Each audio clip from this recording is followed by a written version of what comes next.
Welcome to the Ride With Us podcast, presented by the American Coaster Enthusiasts, the world's largest ride enthusiast organization dedicated to the appreciation, promotion, and preservation of roller coasters around the globe. So please keep your hands and feet inside the podcast at all times as we welcome in your host. Hello, enthusiasts. It's your host, Jessica Gardner. March is Women's History Month. So before the end of the month, we figured we should feature some awesome ACE ladies. Later in the podcast, you will hear from Kris Leach, who is ACE Care's coordinator. But first, I am sitting here with member and friend of the podcast who recently has started up a very exciting group called Women Love Coasters. Please welcome Brichette Reid. Welcome back to Ride With Us, Bri. Thank you for having me. Hello, everybody. Excited to be back talking to you, Jessica. Let's remind everybody about who you are and where you're from. Yes, the last time you probably heard my voice on, well, not probably, but the last time you heard my voice on this podcast, I was, which was about a year ago, actually, I was the president of Melanin Coaster Network.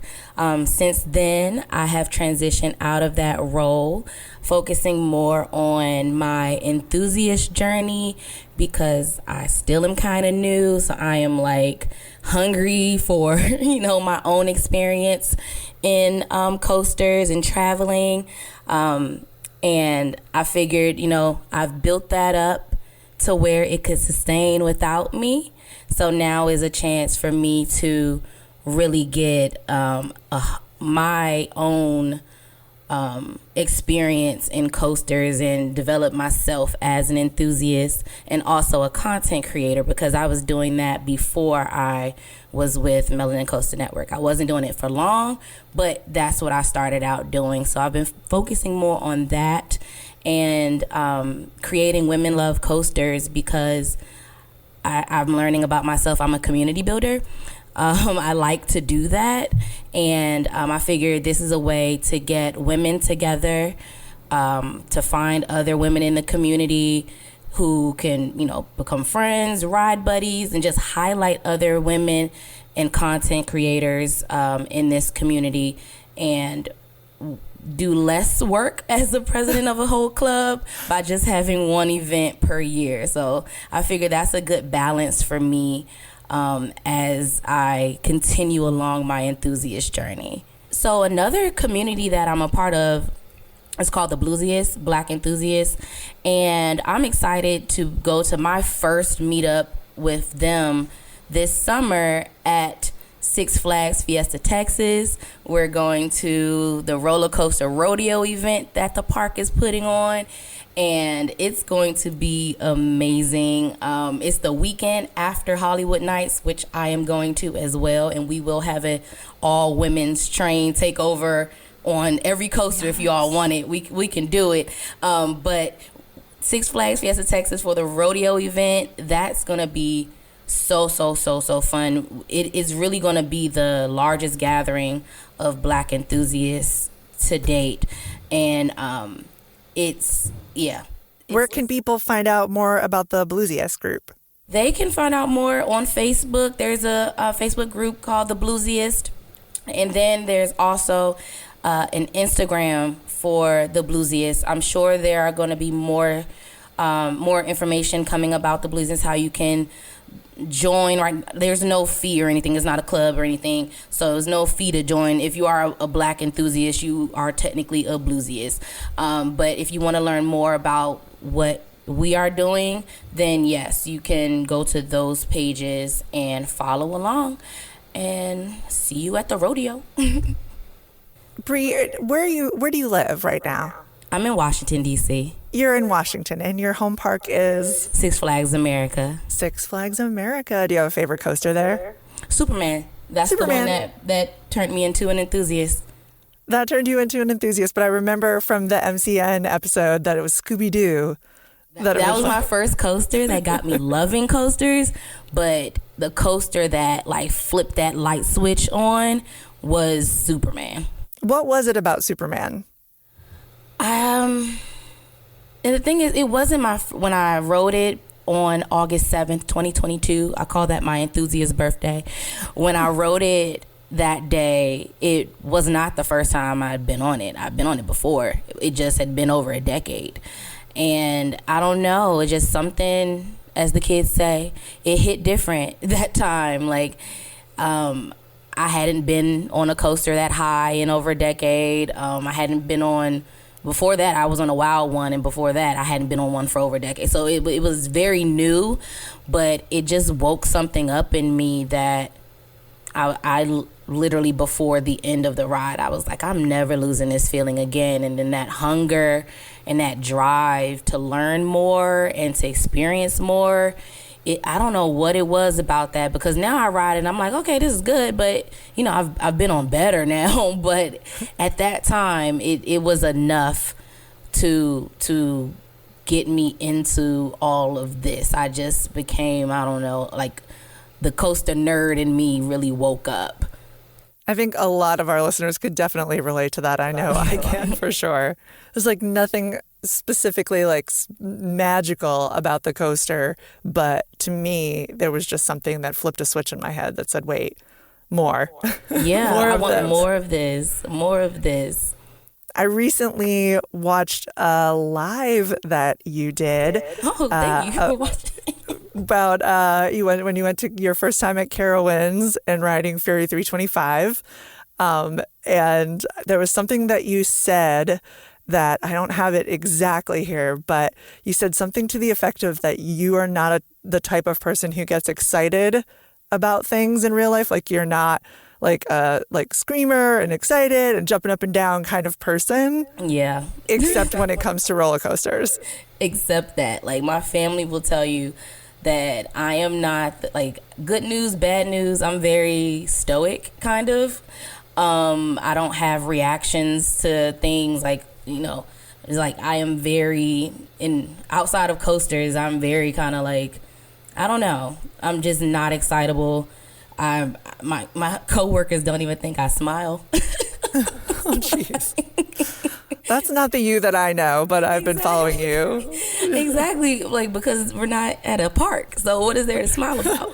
I'm in my office, you know, doing my work, but I crack jokes here and there at work, but they don't know the side of me that a park and coasters bring out.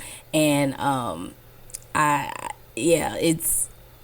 don't know, it just happened that way. Like, I don't know, coasters just brought that out of me. It's made me a happier person. Like, it's made me, I don't know, it's changed me for the better, I would say. I'm more expressive. I don't know, and it trickles down to, like, as a mother, I think that's part of it too. Like, as a mother, I'm focusing on, like, my son all the time, and focusing on, like, myself as a mom to him and what I can give to him. And coasters is something that feeds me and gives me something to be excited about, whereas everything else in life is like, how can I make his life the best or whatever? Like, this is something that I can do to fill up my cup, and it fills up my cup way more than I ever thought it would. And yeah, it's been a great journey. And you've found so many different communities through it now. First of all, you're an ACE member, right? Yes, of course, I knew that. Do you remember when you joined ACE? October 2022, October, November, something like that. Right after you became a crazy fan. Yes. Fan of coasters. You said, I have to join ACE. And you know, I think that that's so great, and that's something that you're able to focus on and just do just because it's for you and that you love it. But I have to ask, is your son tall enough to ride roller coasters, and does he ride any of them? He has about 10 credits, maybe. Okay. The biggest one he's been on so far is Big Bear Mountain. I took him to Dollywood last summer. So he did that. That was one of those, if you ride this one with me, I'll ride something else with you that I don't really like, and like we'll trade off. You know, that's the only bribe I do. Other than that, if it's a hard no, then I don't push him. He's not really into it yet, but again, he's 6 now. Back then he was 5, but when I was last on the show, but now he's 6. He should be 48 inches. I'm going to take him to King's Dominion soon, like next month, probably in April, and get him measured.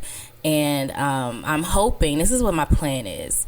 Let's hear it. When I do take him to King's Dominion and he's actually 48 inches, I want to get some of my enthusiast friends to come so it can kind of be like a celebration day. And whatever coasters he wants to try, at least he knows he has a community ready to embrace him in this. Right now, he wants to ride Reptilian, which is a bobsled coaster for those who may not know at King's Dominion. He wants to ride that. I think it's a really good ride for him because even if he's not 48 inches, he can still ride with me at 42 inches, I believe.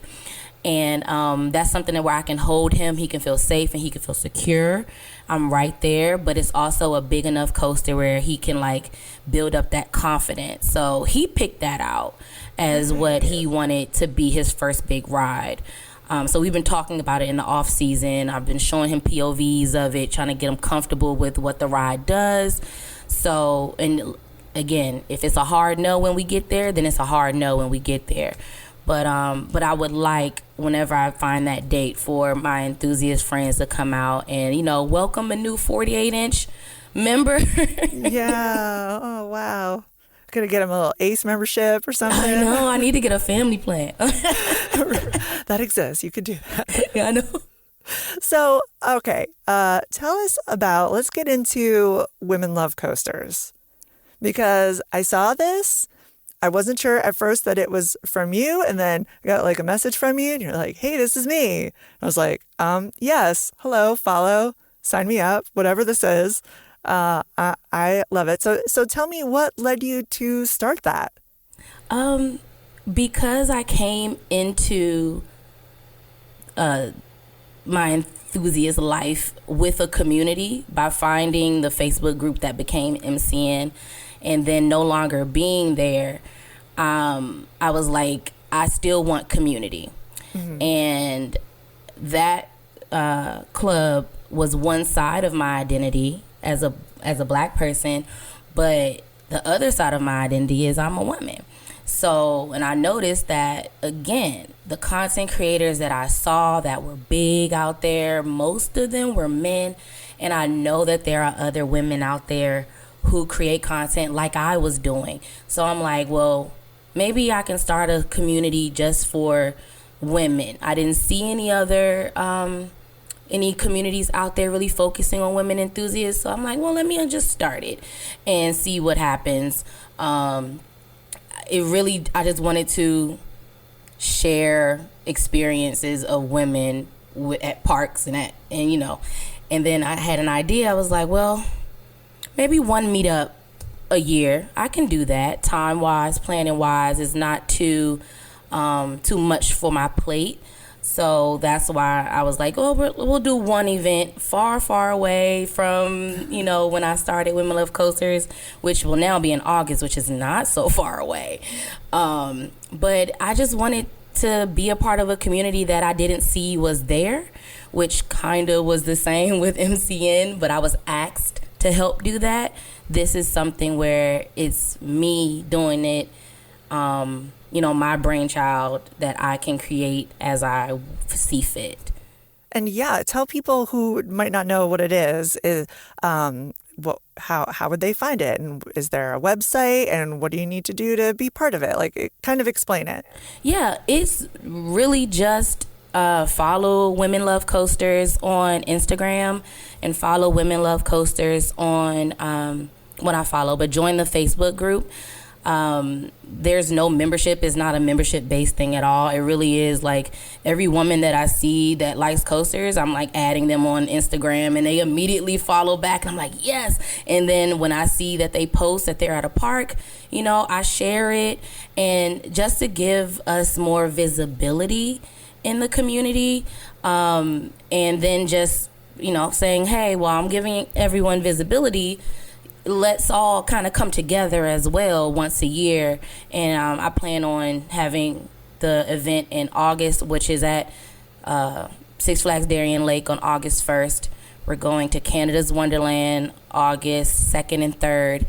And then we're going over to the Franken Coaster on top of the Burger King in Niagara. I believe it's in Niagara. That's where we're going on August 4th, which is, that's a long trip, but it gives people a chance to dip in and dip out wherever you want to come. So if you don't want to go to Canada's Wonderland, you want to join us at Six Flags Darien Lake, do that. It's not meant to be come all every day. Is not that type of thing. It's just giving us a chance to actually meet each other, because that's ultimately what I hope, is that we all meet and we can do this once a year and get together and just have a little sisterhood in coasters. Well, as you know, I'm going to be there for one of the days. It just worked out so perfectly. I was supposed to be up in that area in September, and then the dates got moved to August.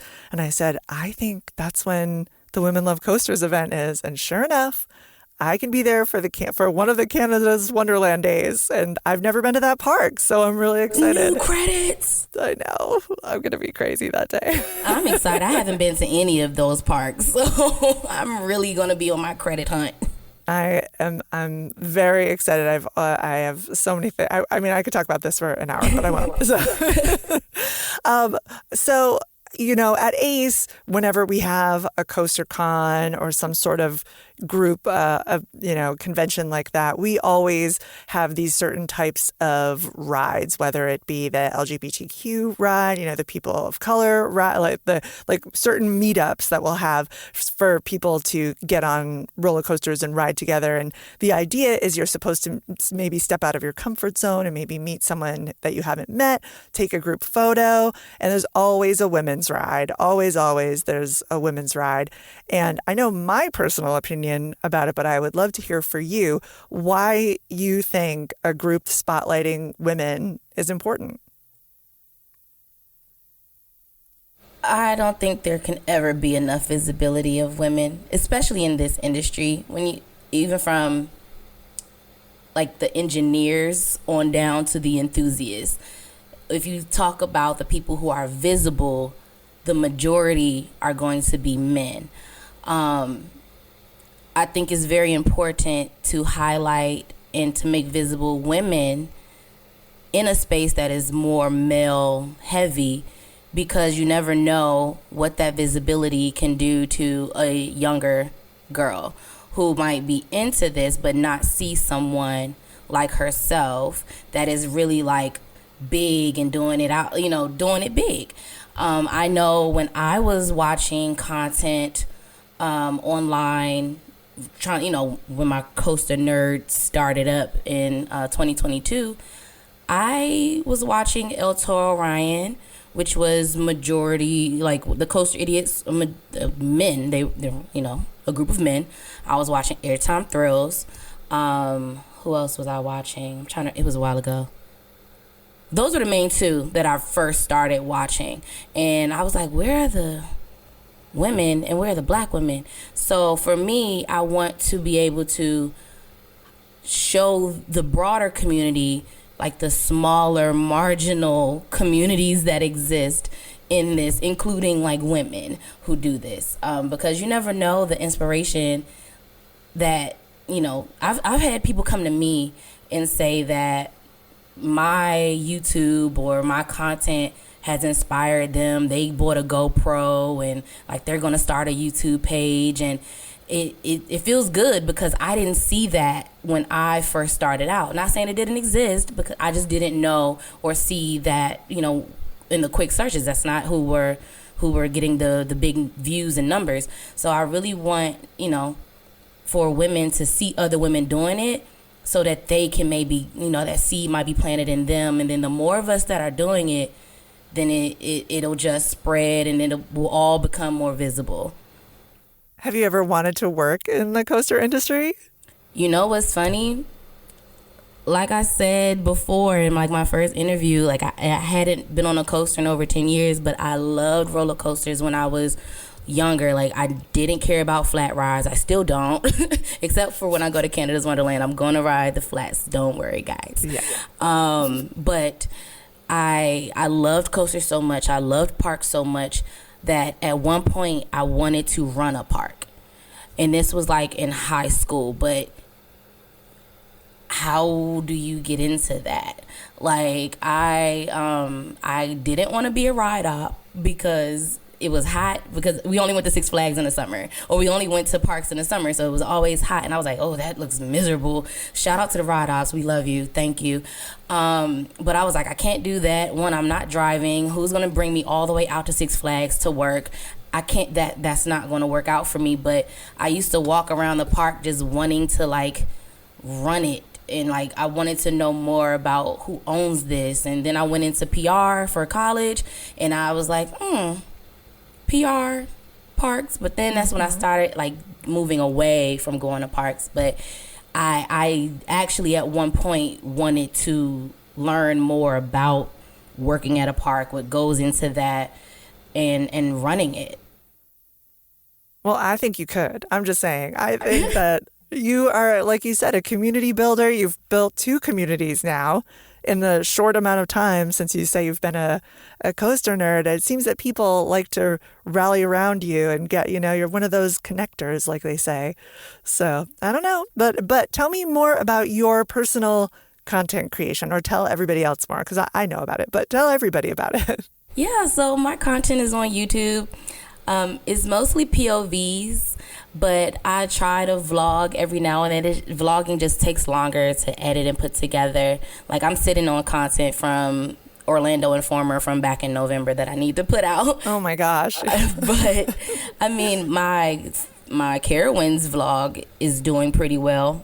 But yeah, you can find my content on YouTube. Zero Brero is the name on everything. And I'm trying to just, like, I'm testing out a bunch of different content because, again, I'm still new. So I'm like, do I want to vlog? Do I just want to do POVs?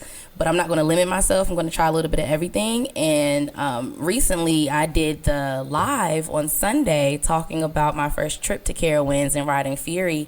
And that was so much fun. That was so much fun to do that I'm going to do it monthly. I just don't know, like, what it's going to be about every month, but I want to go live every month and have guests come on and talk, and I guess it's like a visual podcast that I'm feeling like I'm being drawn to doing, as well as the POVs and vlogs. But you can go in there and you can see me riding coasters, because I love doing POVs, and I like showing my day when it's, when I have the time to edit it, to put it together with my vlogs. But I definitely am going to start going live more frequently, because that's very fun. I like the interaction with people, getting questions, answering questions, and it's just really, really fun. So that's kind of my content right now. Nice. Good for you. I enjoyed your live so much. I laughed a lot. I laughed out loud. There's so many things that you said that just, were off the cuff, like talking about not feeling the trim brakes. And I'm not going to say what you're talking about, but working in Canva. You're talking about something at a park reminded you of something you did in Canva. I was laughing so hard. Y'all have to go watch the live to get all the references, but I had my glass of wine and I didn't hold back. I'm respectful. I'm always respectful, but I didn't hold back.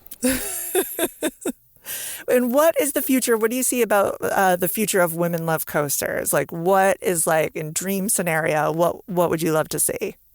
Dream scenario, Women Love Coasters, our annual event will become as big as CoasterCon, but just majority women and us doing our thing. Mm-hmm. And that's how big I would like it to get.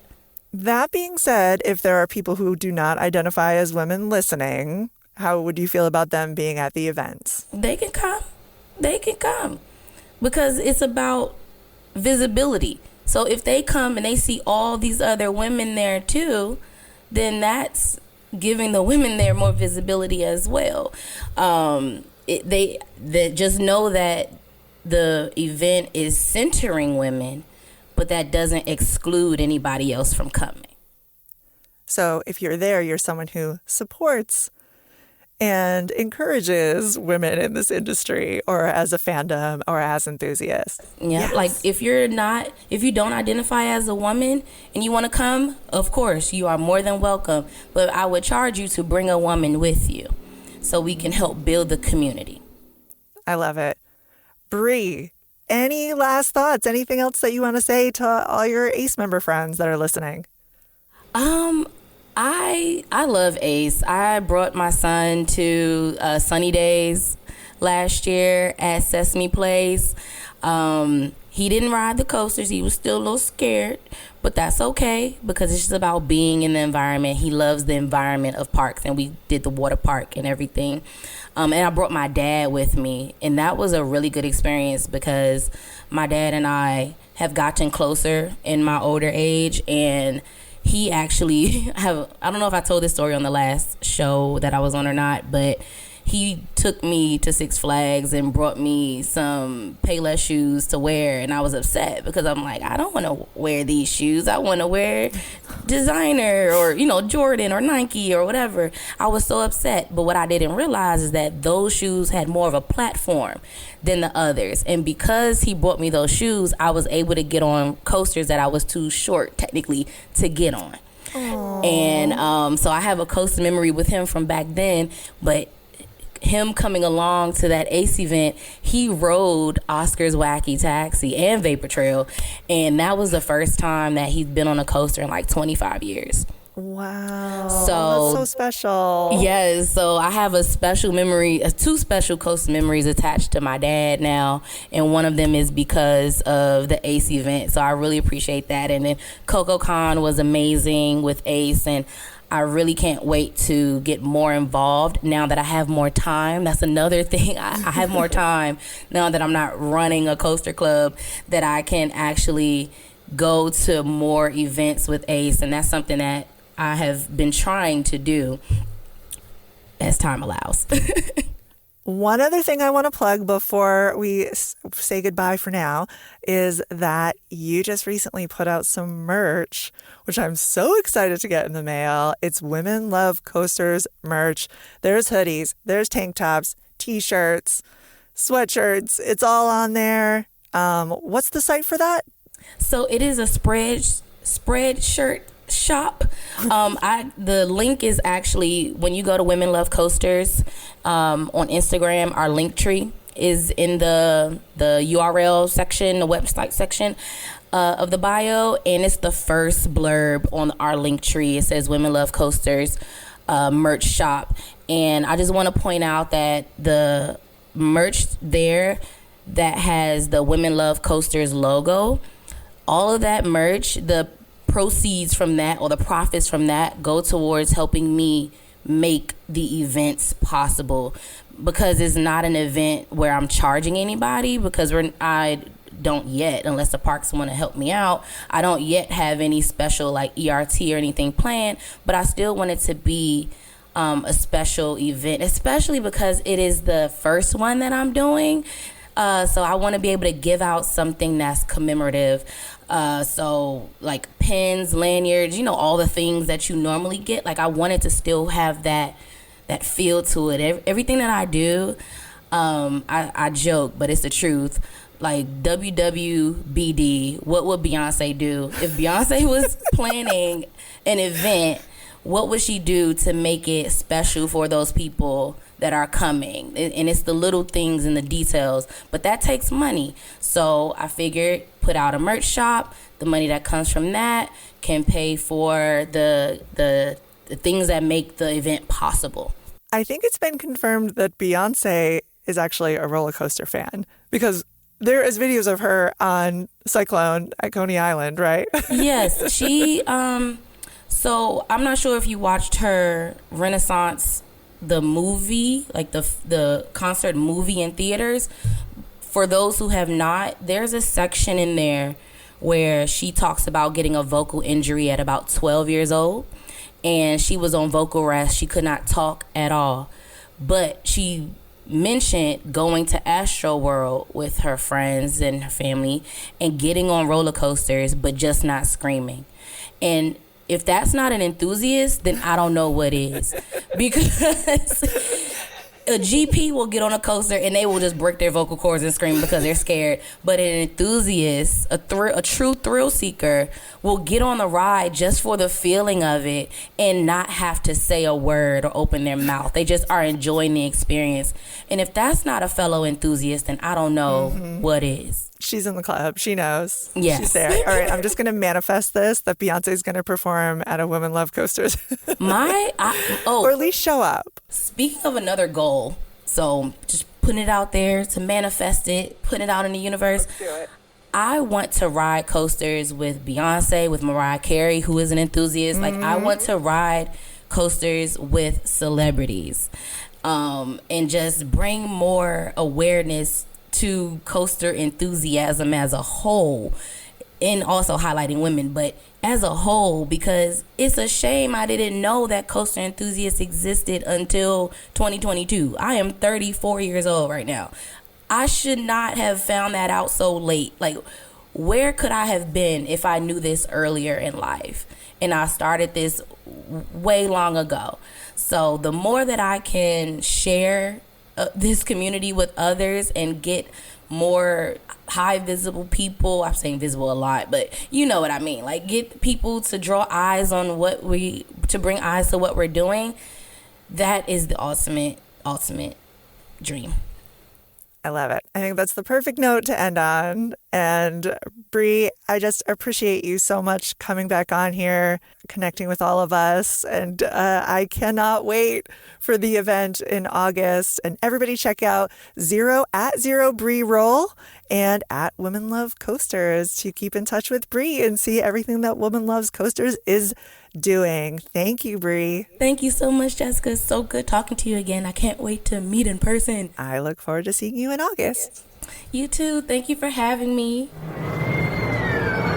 This is Bryant Yeager, a correspondent with the Ace Ride With Us podcast, and we are here today with Kris Leach, who is the Ace Cares coordinator. Kris, how are you doing today? I am fantastic, Bryant. Thanks for having me on. Yeah, we're super happy to have you. Of course, Ace does all kinds of theme park and roller coaster related events, and they do a lot of preservation for parks and rides, but there is another aspect of this that is a little bit more of a serious thing, but in a really good way. So one of the things we're going to talk about today is Ace Cares and how they support Give Kids the World. So Kris, can you tell me a little bit about Give Kids the World, their mission, and how Ace Cares works into their purpose? Absolutely. So Ace Cares got started back in 2011 with Ace member Dave Lipnicki, who made connections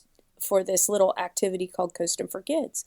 And Give Kids the World Village is an 89-acre resort area in Kissimmee, Florida, that welcomes children and their families with chronic and critical illnesses as wish granters. What that happens is a child who has an illness can apply to a wish granting partner, and if one of their wishes is to go to Central Florida, the wish granting organization like Make-A-Wish or A Special Wish, those are two of them, there are many others, they make the contact with Give Kids the World Village and help partner with the family to make this wish trip happen. Back in 1986, a hotelier from the area, Henry Landworth, he owned a huge Holiday Inn. And one of the families that was down there at the time, he met a young lady named Amy, and she was dealing with and going through treatment for leukemia, but her wish was to visit the Orlando theme parks.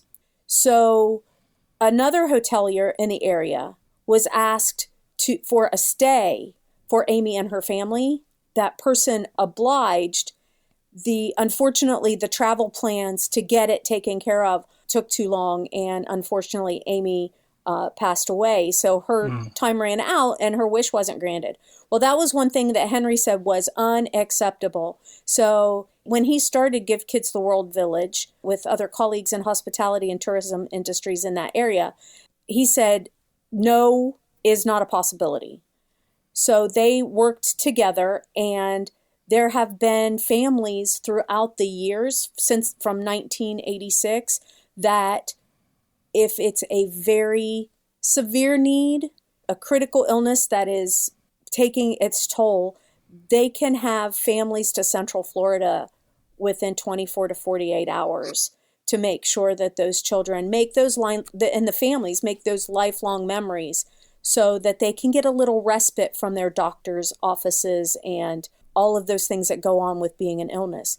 They don't just focus on the wish kids, they focus on the entire family. So when they visit the village, there are places for mom and dad to be able to hang out. There's a spa, there are game rooms for older family members, there are rides, there are activities that the whole family can do. So now, when they got the village put together, it's now 89 acres, and they have about 160 plus villas where the families can stay. It's 2-bedroom villa with a full kitchen, accessible bathrooms, accessible amenities, and they just are able to do things on a whimsical vacation that, air quote, normal families can do as well, and not have to worry about costs for that week. They just go and they are a family, and they can make those memories for all of the members of the family.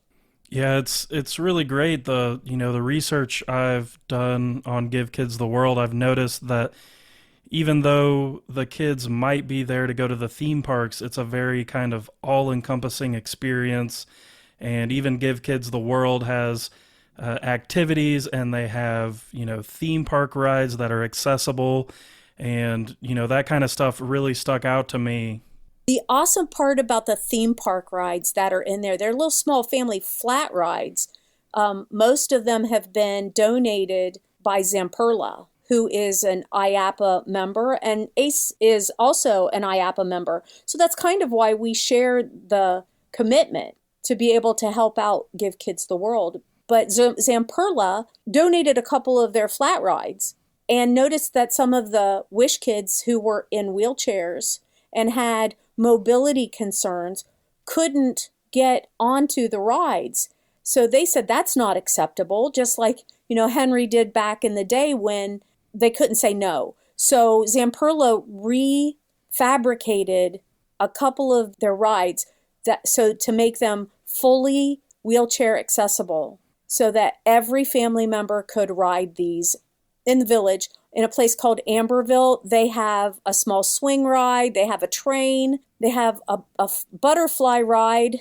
It's Lori's Magical Flight, and it has butterflies on it, and you get on there, and it's just a regular kind of small family flat ride. But all of those are wheelchair and differently abled accessible so that everybody can play. It's really kind of cool. That's really awesome. And of course, Give Kids the World, they do multiple events throughout the year to help, their fundraising efforts to bring these families in. So one of those events, the Gingerbread Run, just took place in February. And I saw a few ACE members posting about it on social media. What did this event entail? How much did it raise for Give Kids the World, and in what ways was ACE involved in those efforts? So Gingerbread Run has been around for a little while, and actually this was kind of burning in my soul. I am not as athletic as what I look, but back about 8-9 years ago, I got a wild burr and started running and started doing some 5Ks. I can't run as much, but right now I more wog, if you will. I kind of walk jog. But a 5K is 3.1 miles long. It's about 7,000 steps if you're using a pedometer. And so I just thought, during those early 5K runs, I personally saw some advertisement or some marketing for the Gingerbread Run down at the village. And I'm like, oh, I'd love to do that.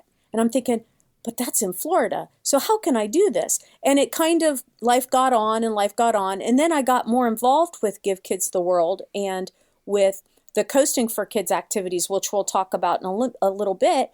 But that whole walking a 5K, we do that as enthusiasts every time we walk into an amusement park.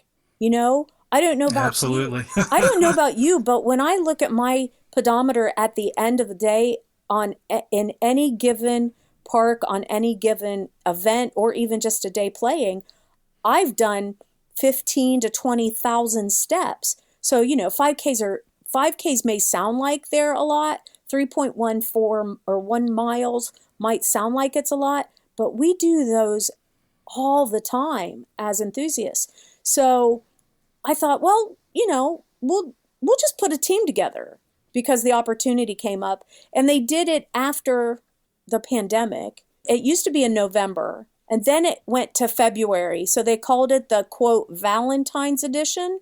Well, it was convenient because my birthday is on Valentine's Day, and I thought, oh, I'd just like to do that for my birthday. Well, one thing happened, another thing happened, and we couldn't get down to the village, but they offered a virtual opportunity. So I took them up on it, and I shared it out with the Ace Cares team at the time, and it became kind of my baby. Now, granted, that first year, it was just me. And while in our big group, just me, I did it because I thought it was really cool. And then I set it out to the next year. And this would have been last year when it got back started again. It was myself, and I'm going to throw names out. Jacqueline Antar, who is from Western Great Lakes, and Jenna Piper, who is from, I believe, Mid-Atlantic. And the three of us did the Gingerbread Run. And last year, the three of us were able to raise about $1,300. Wow. So this year, got one more. I was hoping just one more person. That would be great, because the team expanded. And sure enough, I shared it in Texas at Winterfest back in January. And that day, we grew by 4. So that's awesome. Yeah, this year, so for this year's Gingerbread Run, Valentine's edition, 7 ACE members from around the country were either at the village. 2 folks were at the village participating and doing their 5K at Give Kids the World Village through the streets of the village. And then the other 5 of us were virtual. So that was kind of a cool thing. But together, the 7 of us raised almost $1,800. Very awesome. Yeah. So altogether, February 2024 raised about $185,000 total. And Wow. there were about 850 people that participated, both in person in the village and virtually from around the country. So it was a really cool experience to know that even though I personally wasn't at the village participating, I was still able to make a difference in a family's life who are going through things that, as a parent of 2 healthy adult people now, and I have a grandson as well, and we're all healthy, I have no understanding of what these families go through. But, that just kind of drives my passion, because I've been blessed. I want to bless others. So that's kind of why I did it. Just a plug, the event is already on the events calendar on aceonline.org website. In November, on November 23rd, it's a Saturday, they're doing the more traditional Gingerbread Run. With a twist, though. It's the holiday version, and they're doing it under the lights. So if any of the listeners were on the Zoom call, on the digital meetup with the folks at the village to do the Christmas lights tour. That's the atmosphere that the new Gingerbread Run is going to be in at the end of the IAPA week. So the registration is already up. Event is already posted on the calendar. So if any of the listeners are interested, you can go to the events page and register, or shoot me an email straight from the events page, and I'll get you hooked up. Absolutely. Yeah. Plenty of time. Start working on that right now. Plenty of time to plan and attend that fundraising effort. But I want to move on, and you brought this up very briefly, but one of my favorite events that I've participated in a couple times is Coasting for Kids. And that's more of, much more of a kind of summer fundraising effort, and much more kind of centered around rides. So we don't quite have the dates and the participating parks nailed down, but what is a typical day at a Coasting for Kids fundraising event, and how can ACE members participate and get involved in that? I love Coasting for Kids. I got involved with that big time in 2019, just prior to pandemic. I was part of a team from a different group over at Kennywood, and I had a chance to meet and spend time with a Wish family. So that kind of kept my passion burning a little bit more. And then come to find out that I've known several families in my experience as an elementary school teacher. I've known a lot of families who have been down to the village. So Coasting for Kids really got me to understand a little bit more personally what was going on. A Coasting for Kids event is a lot like a regional event, traditionally what most ACE members are used to. We have early entry. There is ERT on one or maybe two roller coasters or rides. I can speak to last year's Kennywood event last September.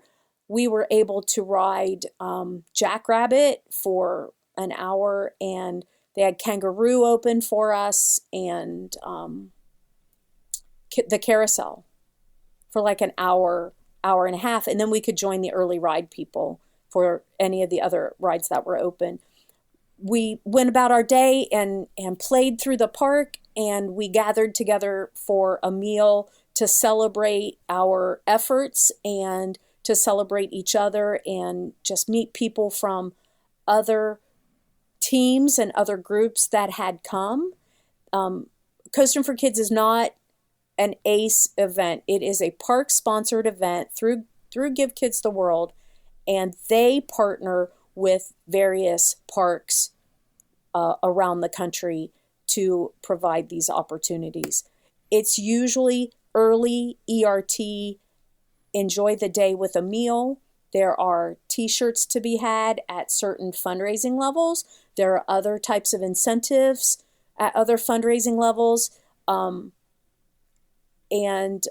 am really, really excited to share, for those of you who haven't heard through the off-season events, that over the years, let me see, in 2023, this was last summer, the Coasting for Kids events, with a generous donation from our executive committee that's kind of started it, but altogether we were able to donate $20,303 during last year's event.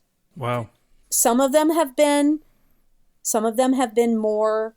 We've been able to share more with the village. Some have been a little less, but altogether since 2011 and the efforts from the very beginnings of that event, the grand total from the ACE community has been just a little over $150,000 sharing to the village.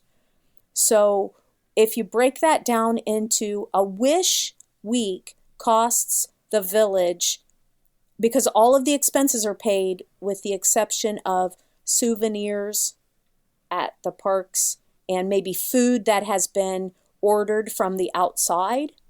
Everything else is provided as part of their wish package. Those wishes, depending on the tickets and the activities that the families want to do, cost anywhere between $5,000 and $7,000 for the week. Yeah, so that covers a lot of families. It does. It was really kind of cool. The other thing that was really cool too is that ACE and ACE Cares were named as sponsors of the event. So our logo was on the back of the t-shirts for the Coastin' for Kids events last year, and they were on all of the marketing, advertising, and anything that was on the website that had to do with Coastin' for Kids last year. So that was really, really super awesome. And of course, there is the ACE Cares team that quote unquote competes at Coastin' for Kids to fundraise a certain amount of money. So if you're, an ACE member and some of your other fellow ACE friends are wanting to get involved, you can all get on that ACE Cares team and work together to reach some fundraising goals, which is another fun aspect. Well, just to kind of toot a horn, if you will, our ACE Cares teams were out of the 14 events that were held last year for Coastin' for Kids, we were the number one team in 12 of those events.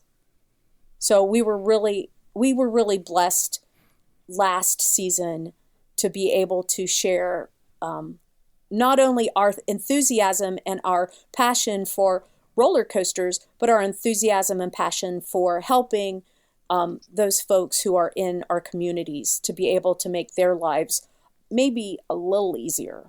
So what you're saying is we need to do even more this year. I would absolutely love it. I would love to see everybody who can to try to attend at least one. I can't give you the details, but I heard a little bit of banter when my friends at the village and I were talking about kind of planning a little bit, and they're talking about doing an inversion tour.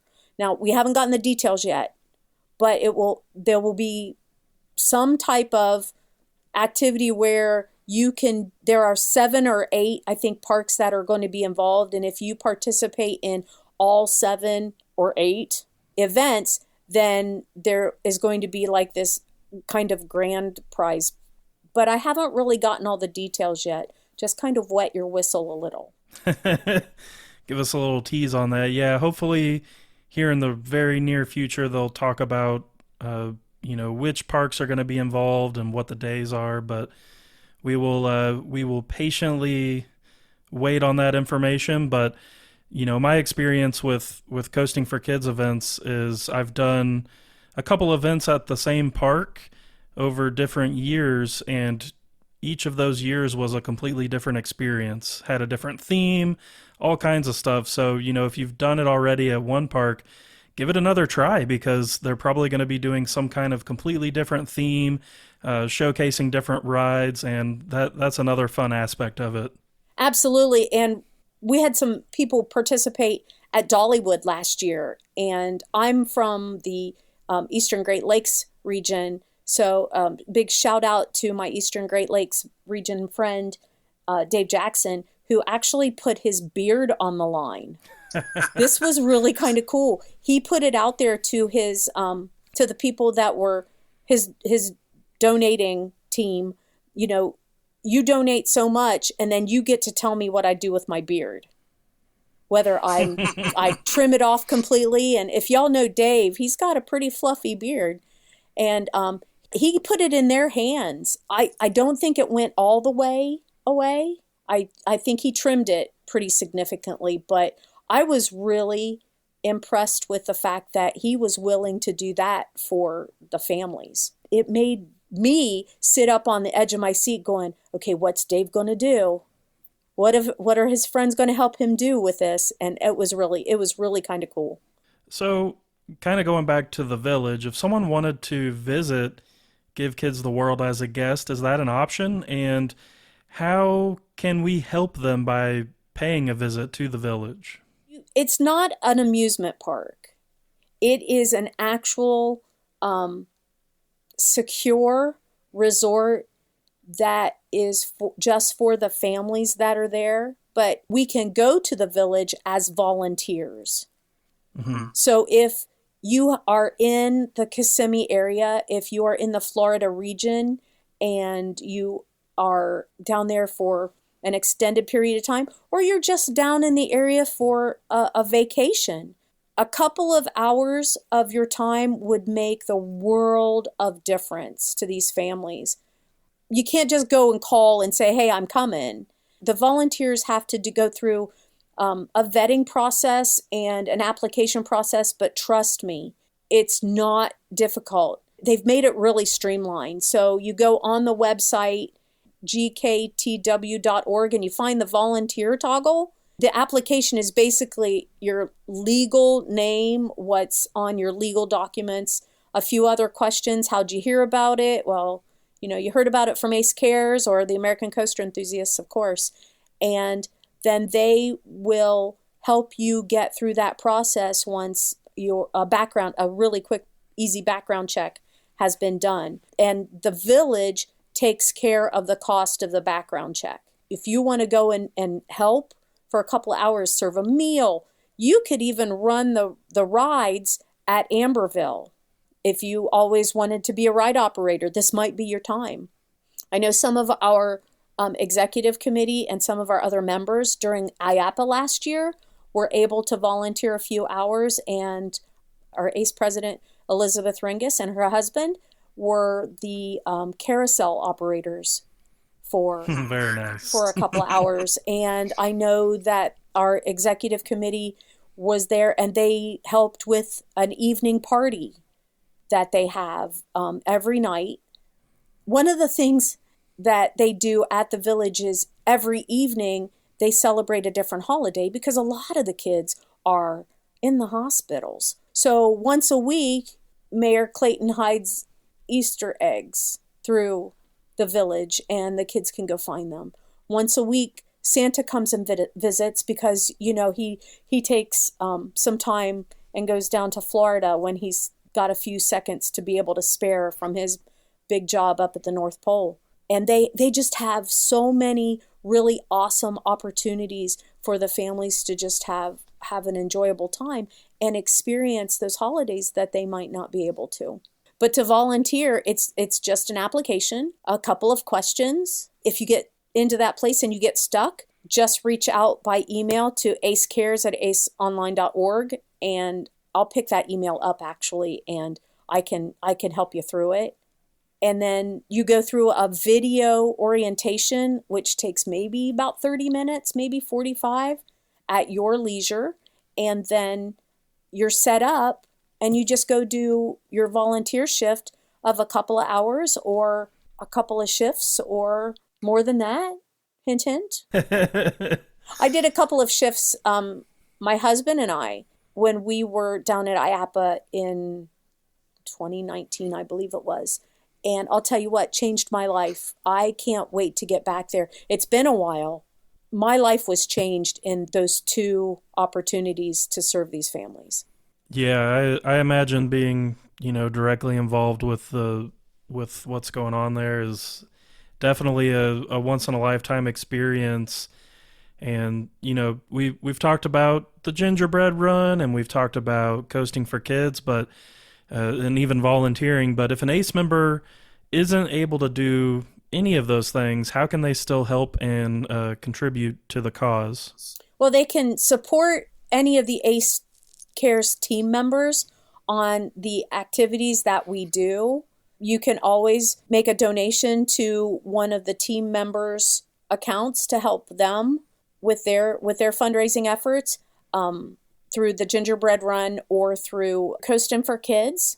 There are other opportunities through Give Kids the World that you can do from home that you don't have to make a huge commitment, but they always are looking for folks who are willing to send birthday cards to families who have visited. So if that's something that you would like to do, you could contact the volunteer services and ask about doing something from home that is just, just a couple of hours of your time.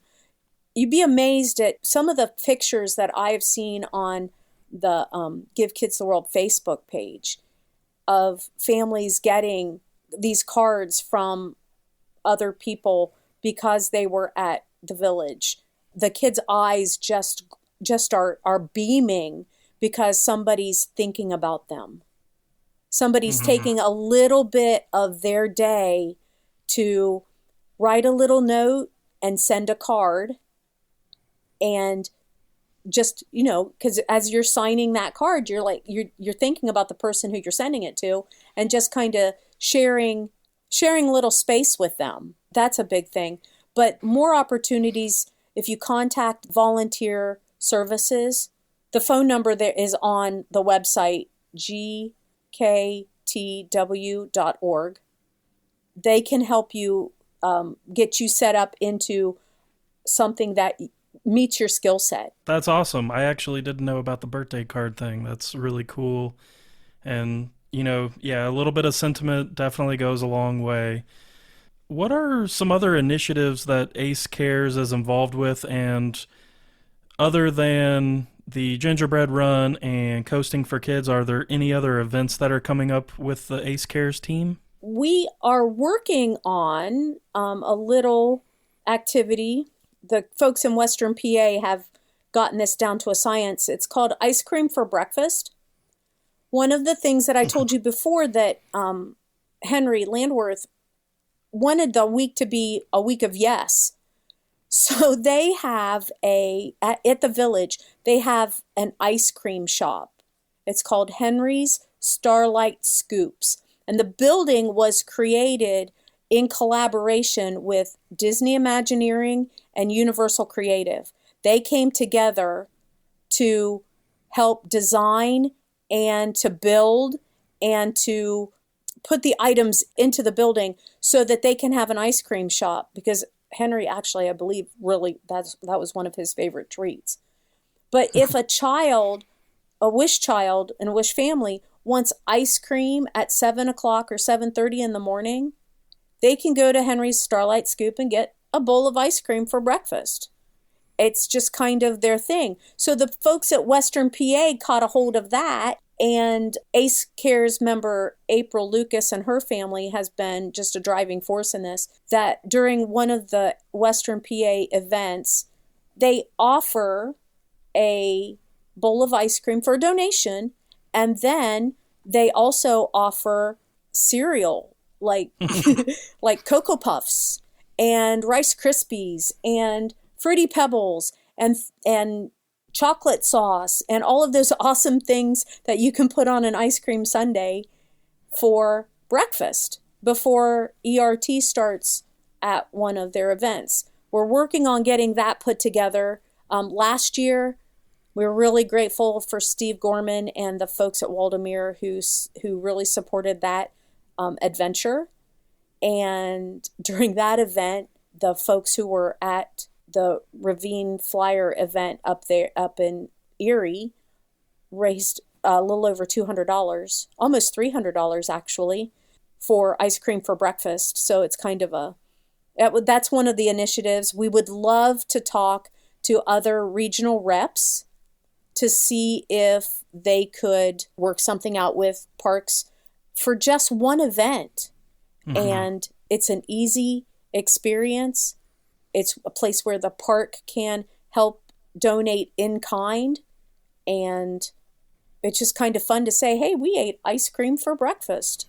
Yeah, I'm down for ice cream any time of the day. So I am too. If that pops up, I'm ready for it. So Jessica Gardner actually during IAPA week last year volunteered at the village, and that was where she volunteered. She sent a little video clip, and she loved it. She said that it was a job that she had had since she was younger, and she just really it touched her that just serving ice cream in the morning made so many people smile that it really touched her heart. And that was really kind of cool to hear that back from her. A couple people from our region helped out and volunteered there too. And they said the same thing, super impactful experience, and they were really happy they could help. If I remember right, they were able to operate some of the rides in Amberville. Yes. That's kind of an ACE member's dream, is to be able to be the ride operator for a day. Yeah, if you've never operated a ride and you want to operate a ride, might as well do it for a great cause. Absolutely. That's kind of one of the big things. We're focusing right now on Give Kids the World, but we're hoping in the future, as we become a little bit more confident in working with them, we can step out and help meet the needs at a couple of other places with a couple of other amusement park and IAPA member industry leaders. I'm looking forward to making contact with a couple of other people who have said that they would like for us to be able to help them. Well, Kris, it's been great having you on the podcast to talk about Give Kids the World. I hope some of our listeners end up at either the Gingerbread Run or one of the Coasting for Kids events. They're all a lot of fun. And of course, like we've been talking about, they go to a great cause. So if anybody has any questions or any ideas or thoughts, just if you'd reach out to me by email, either kleach@aceonline.org or acecares@aceonline.org, and I will definitely get back to you. Fantastic, Kris. Thank you so much. You're welcome. Thanks, Bryant. Thank you so much, Bryant and Kris, for that interview. And thanks to all of you for listening. If you haven't already, please subscribe to our podcast. Give us 5 stars if you can, rate and review. And if you have any questions, comments, or podcast episode pitches for us, please reach out to podcast@aceonline.org. We don't want you to miss any ACE news, so make sure you're always checking the website ridewithace.com. And don't forget, ACE is everywhere you consume your social media, on Facebook, X, Threads, Pinterest, LinkedIn. Make sure you're subscribed to ACE's pages on YouTube, Instagram, and TikTok, and Discord. Follow us everywhere to stay on top of all the coaster and park news coming out and to hear what your ACE membership has to offer. Thanks for listening. Hope you get to ride a coaster today. Ride With Us is produced by the American Coaster Enthusiasts, a registered 501c3 organization. Visit ridewithace.com for additional information, and we will see you at the parks.